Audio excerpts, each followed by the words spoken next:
जैसे कि सनलाइट जो चमक रही थी, जो रेडिएशन हो रहे थे, उस रेडिएशन को दिखाने के लिए यहाँ पे स्पार्किंग कराया। उन्होंने क्या कराया यहाँ पे? स्पार्किंग।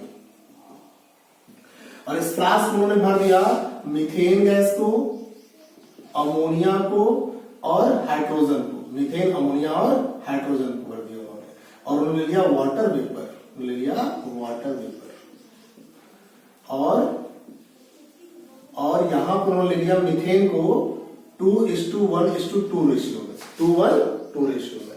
और जब यहां से वाटर को उन्होंने गर्म किया, बॉयल किया, और पूरे एक्सपेरिमेंट को 18 दिन तक, 18 डेज तक इन्होंने ऐसे ही छोड़ दिया। पूरा सिस्टम ऐसे सेटअप तैयार करके लगातार पानी यहां से उबल रहा है और पानी भाप बन के यहां से उड़ रहा है और फिर जाता है इस बड़े बड़े फ्लास्क में। यहाँ लगातार रेडिएशन हो रहा है और इसकी वजह से जो फ्लूइड बन रहा है वो यहाँ पे ठंडा हो जा रहा है और ये फ्लूइड फिर आकर के यहाँ इकट्ठा हो जा रहा है। ये पूरा उनका एक्सपेरिमेंट का सेटअप है। और ऐसे सेटअप को बोलते हैं सिमुलेटिंग एक्सपेरिमेंट। क्या बोलते हैं? सिमुलेटिंग। एग्जैक्टली पुराने एक ऑर्गेनिज्म उन्होंने क्रिएट किया।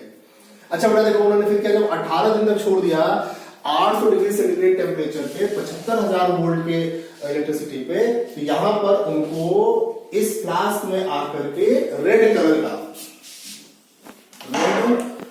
का फ्लूइड मिला।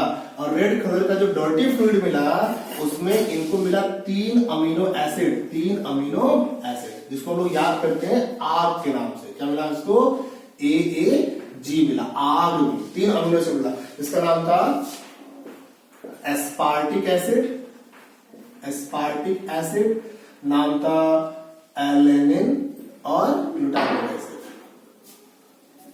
And glycine. पक्का?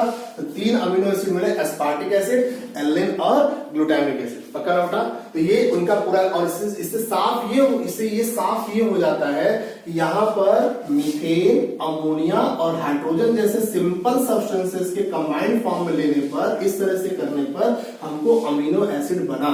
तो बाद में साइंटिस्ट ने इन सब्सटेंसेस की मात्रा को ऊपर नीचे किया, कुछ ने इसमें हाइड्रोजन साइनाइड भी जोड़ दिया, कुछ ने इसमें और चेंजेस किए, और उसमें अलग अलग तरह के कंपोनेंट, किसी ने फैटी एसिड प्राप्त किया, किसी ने सिंपल शुगर प्राप्त किया, और आपके स्टूडेंट साहब अमीनो एसिड बना ही चुके थे। तो इससे ये प्रूफ होता है कि सिंपल सब्सटेंसेस से वेरी हाई टेम्परेचर पे वर्क कराने पर आपको ऑर्गेनिक कंपाउंड पाए जा सकते हैं, मिल सकते हैं। तो क्या ऐसा समुद्र के पानी में नहीं हुआ होगा?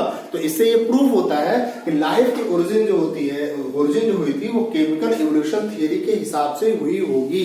कहां हुई होगी? सी वाटर में हुई होगी।